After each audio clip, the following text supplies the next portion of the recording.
Hello there you guys, welcome to one of my videos. Roma 3, Manchester United 2 in the Europa League semi-final second leg. Manchester United won 8-5 on aggregate because we beat Roma 6-2 at Old Trafford in the first leg. Man United are in to the Europa League final and we will be playing Villarreal.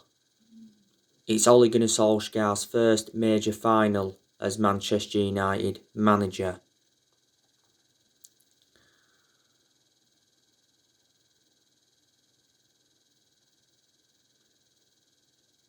And it's our 8th European final. What a game that was though against Roma yesterday night. De Gea was absolutely superb. It's his best performance for Man United in a long time. He made so many good saves. I thought De Gea's distribution was also very good. Roma had so many chances. I think they had like 22 shots on goal. Mancini, he had a very, very good chance right at the start of the game. Produced a very good save from De Gea. Pellegrini, I think he had some chances as well. Mkhitaryan, he could have had a hat-trick for Roma. He had quite a few chances. Dzeko, I think he had some chances as well.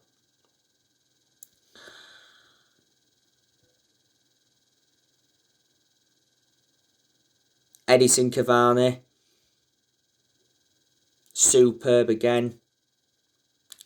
He scored 2 goals.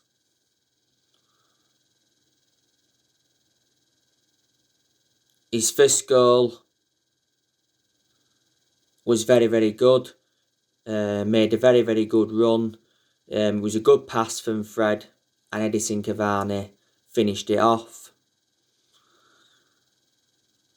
And his second goal was also superb. It was a very, very good header, and it was a lovely ball by Bruno Fernandes. Cavani should have had more than 2 goals. He did have a good chance when he tried to lift it over the keeper, but obviously it went over the net. And he also had another chance that produced a good save from Roma's goalkeeper.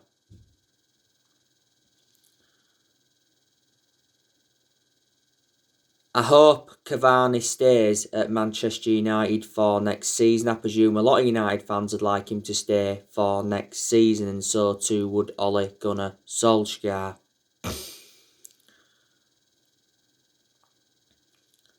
Reports came out not so long ago saying that Edinson Cavani has decided to stay at Manchester United this summer. And it said it was expected to be official this week, and it said he's close to agreeing a 1-year contract extension with Man United. Solskjaer did say not so long ago he's doing all he can to convince Edinson Cavani to stay at the club.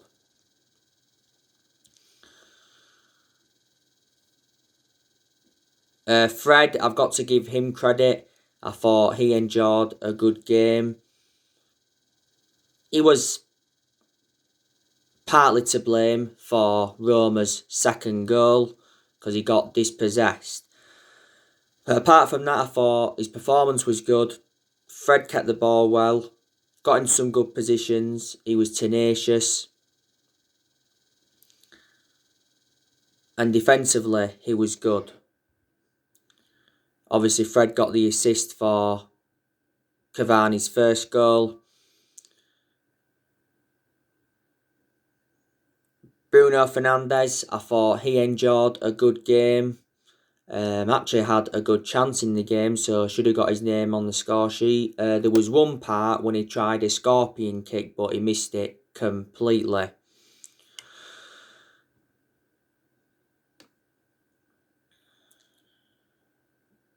We saw Donny van der Beek play yesterday night. I don't think he was too good, to be honest with you. He was actually playing in an unfamiliar position. Paul Pogba, I thought he was quiet, Paul Pogba, to be honest with you. Nowhere near as good as he was in the first leg against Roma. Mason Greenwood, he had 2 chances in the game. One of them, at least, he should have converted. I don't think Mason Greenwood was that good, though, yesterday night, if I'm going to be honest with you. I've seen him perform a lot better than that.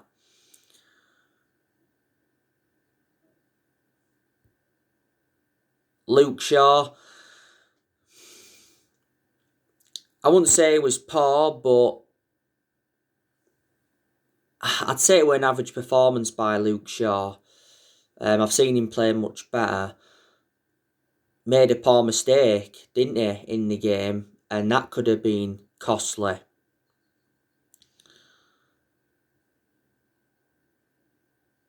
Eric Bailly, we saw him start at centre half. I thought Eric Bailly was quite good. He looked well composed at the back, and I thought he got forward quite well. I think he was our best defender on the night. Harry Maguire, I thought he left Dzeko and Mkhitaryan unmarked too often. And he lost the ball a few times, did Maguire, but he did make some imperative clearances. And Wan-Bissaka did pretty well. Pretty good outlet on that right-hand side. I thought he showed some good attacking intent at times, got into some good positions, and defensively, he was quite good.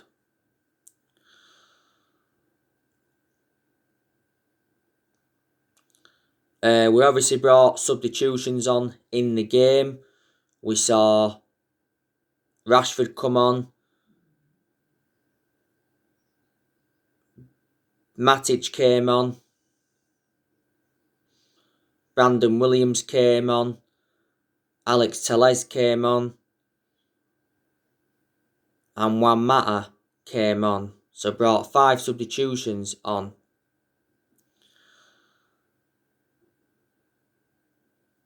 Ole Gunnar Solskjaer said it could have been 8-6 to Roma yesterday night.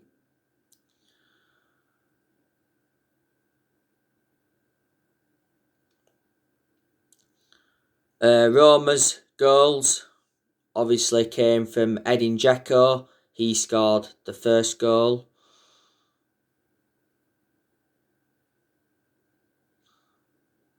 And Roma's second goal came from Cristante.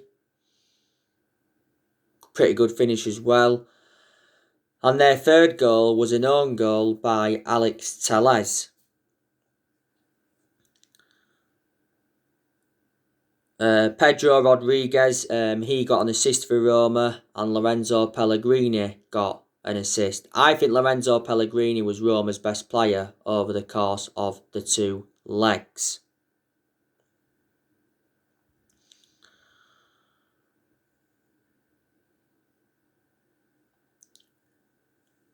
There was a period when it was 2-1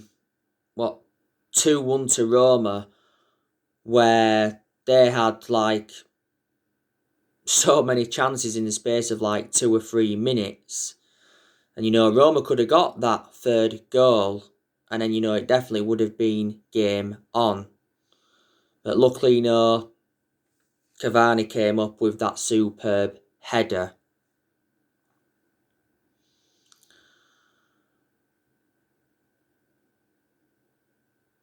But over the 2 legs, I'll say Manchester United just edged it.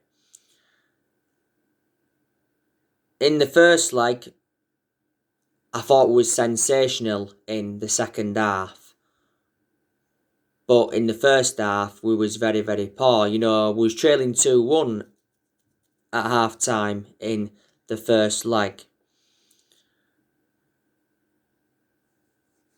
Don't forget, 3 Roma's players went off injured in the first half of the first leg. That was Vertout, Lopez and Spinazzola. The goals in the first leg for us came from Edison Cavani. He got 2. Bruno Fernandes got 2.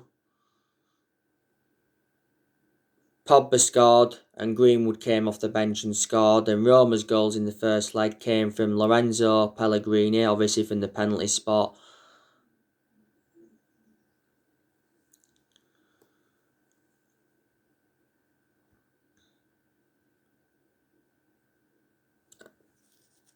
And Edin Dzeko, was it?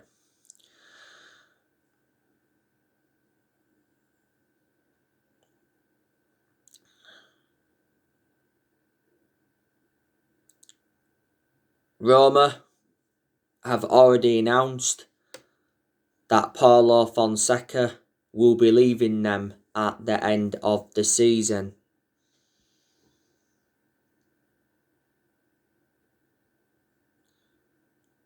Jose Mourinho will be Roma's new head coach for next season. Not so long ago, Jose Mourinho got sacked by Tottenham.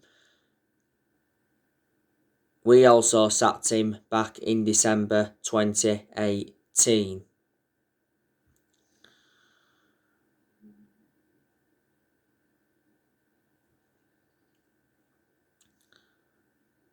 So yeah, on my next video, I will be giving you my player ratings from this game. But like I say, Manchester United have got a very, very good chance now of winning the Europa League. Solskjaer knows how imperative it is to get his first trophy on the board as Man United manager. We haven't won a trophy since 2017.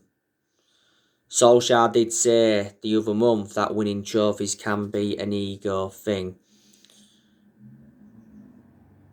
Last season, we got to the Europa League semi-finals, we lost 2-1 to Sevilla, and we won the Europa League back in 2017 under the Jose Mourinho, where we beat Ajax in the final 2-0.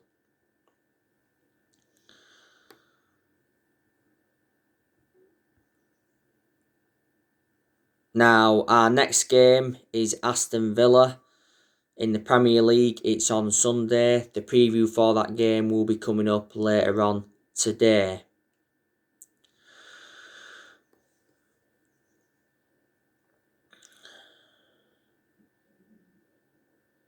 Now, obviously, you know the news, don't you? On the transfers, there's so many players that Manchester United are looking at.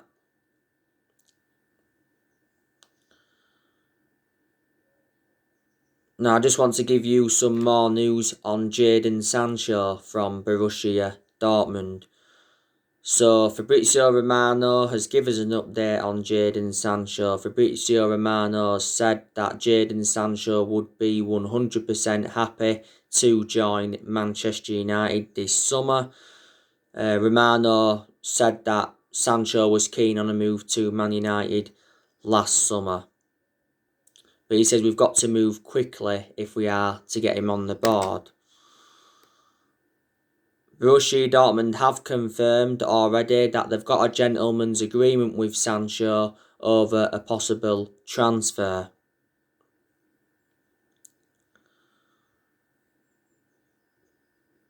Borussia Dortmund have lowered their asking price for Jadon Sancho. They want around £78 million.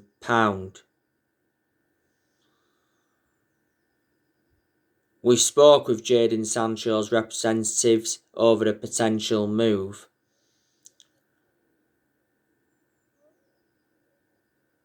Borussia Dortmund admitted earlier on this season that they'll sell Sancho for the right price this summer, and Borussia Dortmund CEO did reveal that the club will discuss exceptional offers for Sancho.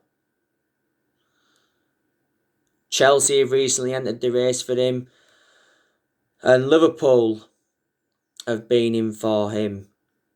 Earlier on this season, it said that we was preparing to put a £50 million bid in for Sancho, because we believe we could get him for the cut price deal. Before that, he said that we paused our transfer pursuit of Sancho due to the progress of Mason Greenwood.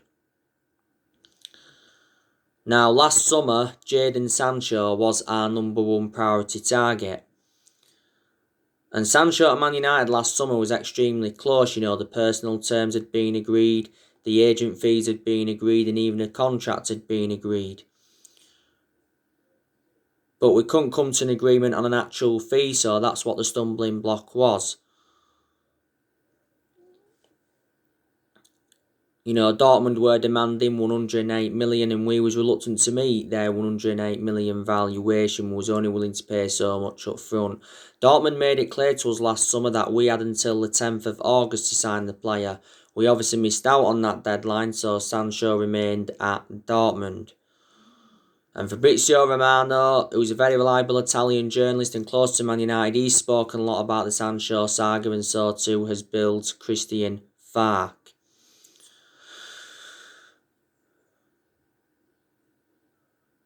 This has been Sancho's fourth season at Borussia Dortmund. Analysing the vast majority of his career with them, he's been very consistent. Dortmund paid just £8 million for him from Man City back in 2017, and he's got a contract with Dortmund until 2023. You obviously know the news regarding Harry Kane. It's recently said that the Glazers are ready to sanction a £90 million bid for Harry Kane. I'm very, very sceptical that £90 million will be enough to convince Tottenham to offload him, because not so long ago, Daniel Levy, Tottenham's chairman, said that Tottenham will only consider offers for Harry Kane starting at £125 million. Harry Kane said earlier on this season that he wants to win team trophies after Tottenham's Carabao Cup final defeat to Man City. And Kane said earlier on this season that he does want to leave Tottenham if Tottenham fail to qualify for the Champions League, but he's decided that he wants to stay in the Premier League if he decides to leave Tottenham. He said earlier on this season that PSG were looking to be us and City to the signing of Harry Kane. It said earlier on this season, though, that Harry Kane had dealt Tottenham a major blow. It said he's refusing to commit his future to Tottenham, and it said he was delaying his transfer decision until after the Euros. Tottenham will struggle without Harry Kane. They're struggling as it is now, but they'll struggle even more without him. Harry Kane has been a very long servant at Tottenham. He's been with them for like 17 years now. He's been in their senior squad since 2009. He's got a contract with Tottenham until 2024.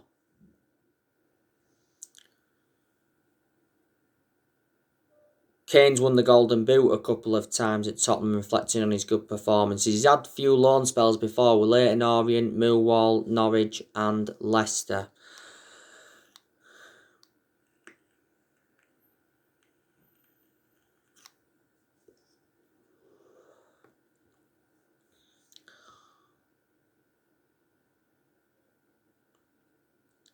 Obviously, the news regarding Declan Rice from West Ham. Last time I read up, Darren Fletcher said that Declan Rice asked about Manchester United when he was on international duty with England. There was reports coming out the other month saying that Declan Rice is interested in joining Man United, and he asked Harry Maguire and Luke Shaw about life at Old Trafford.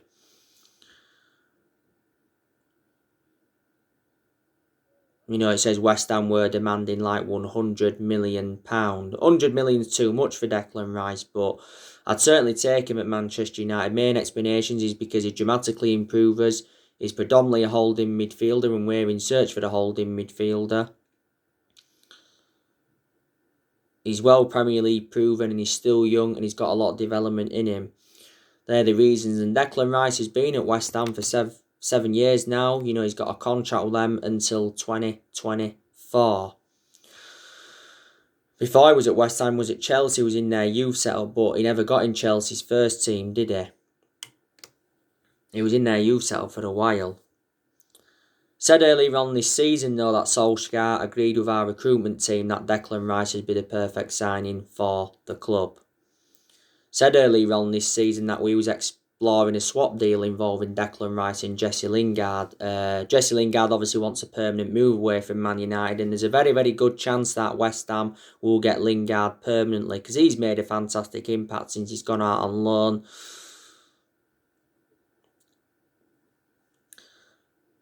You obviously know the news regarding Pau Torres from Villarreal. It recently said that Man United are aiming to complete the signing of Pau Torres before the European Championship begins, and it says Man United have been in advanced talks to sign Pau Torres. His release clause at Villarreal is like 43.4 million, but it increases to just over 56 million in the final 15 days of the summer transfer window.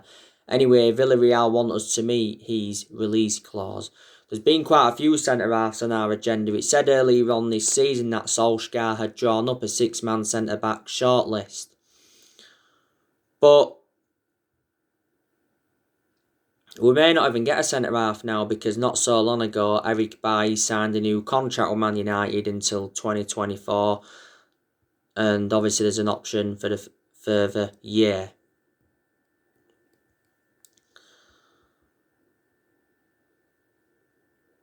Now, obviously, you know the news, don't you, regarding the Glazers.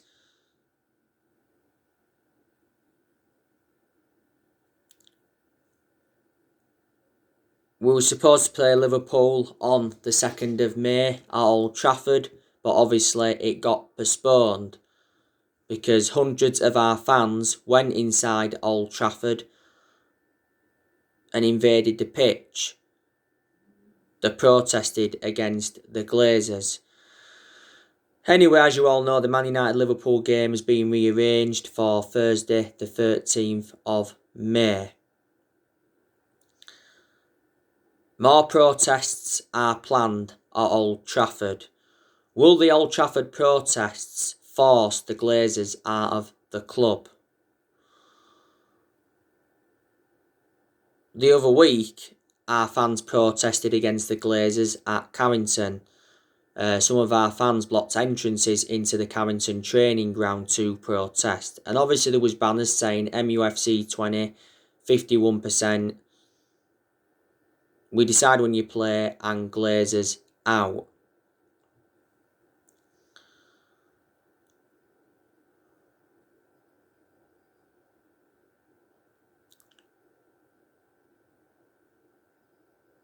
Now, it recently said that the Glazers could be forced to sell Manchester United, but for only £4 billion. Recently said as well that the Glazers have got no intentions of selling Man United, and reflects on that they're here to stay.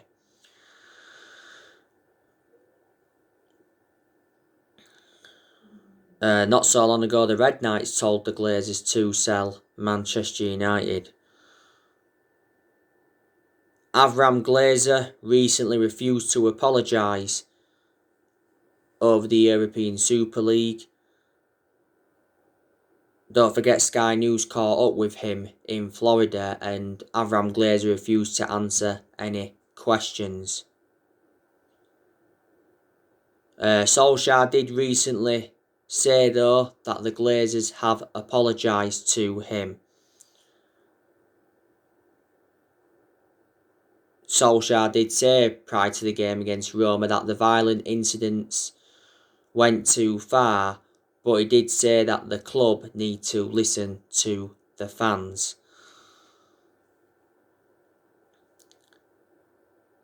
Ole Gunnar Solskjaer and his Man United coaching staff were recently angered by Gary Neville's role in Man United's protests.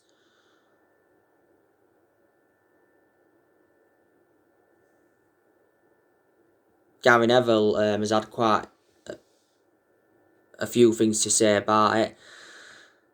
Neville said that the Glazers are to blame for the protests, and actually Neville said it was a peaceful protest.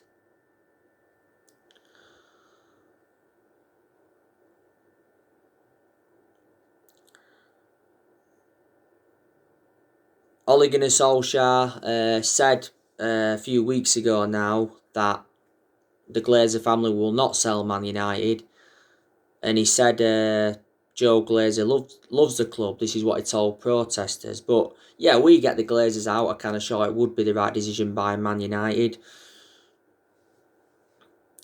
because I hate the way the football club has been run now for a while.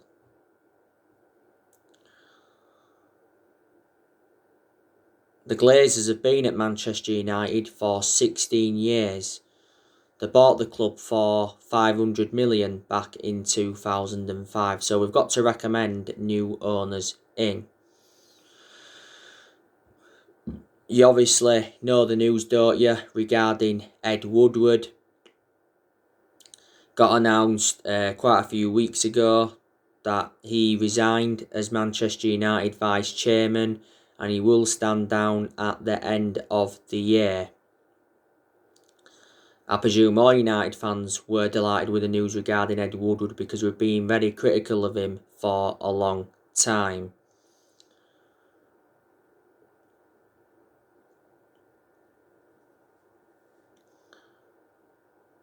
Woodward has had a 16-year association with Manchester United. Not so long ago, his home got attacked by masked protesters. It actually said the other week that Woodward will get to choose Man United's next chief executive.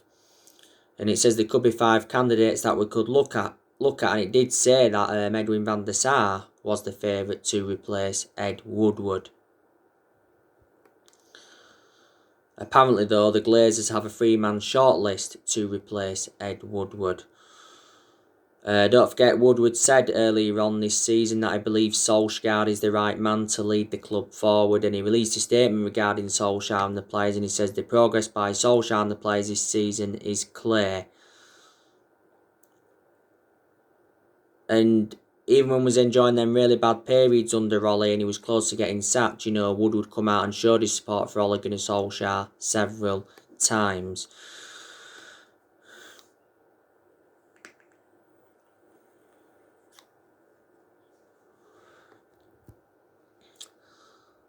So yeah, and like I say, I am Ole Gunnar Solskjaer in. I presume a lot of United fans are Ole Gunnar Solskjaer in, and they believe that he needs more time. Obviously, a lot of United fans have been demanding Ole Gunnar Solskjaer out, and they've obviously criticised him a lot. But Ole does deserve at least one more season, because he has made progress. I still don't think he's a long-term manager for Man United, but I hope I'm proven wrong. I can assure that he is our best manager since Ferguson. We'll probably finish second in the Premier League this season.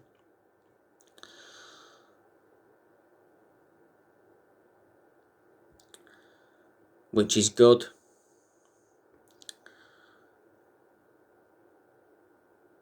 Solskjaer has been Manchester United manager now over 2 years. This has been his second full season, so next season will be his third full season. We appointed Solskjaer in December 2018 to replace Mourinho, and he's been permanent Man United manager since March 2019. We're given the job permanently a couple of years ago, reflecting how well he did as the interim manager. But Solskjaer knew when he'd taken over at Man United it was going to be a massive job, despite him knowing the club through thick and thin. But there's a lot of positives regarding Ole, like I've gone through with you before. But like I said, I still have my concerns about him. But yeah, got to his first final as Manchester United manager. We've finally got past the semis. Because we've already lost, 4 semi-finals under Solskjaer. So anyway guys, that's everything to update you today. Drop your comments, likes below on the channel. If you do, consider subscribe as always, and take care. God bless. See you all again very, very soon.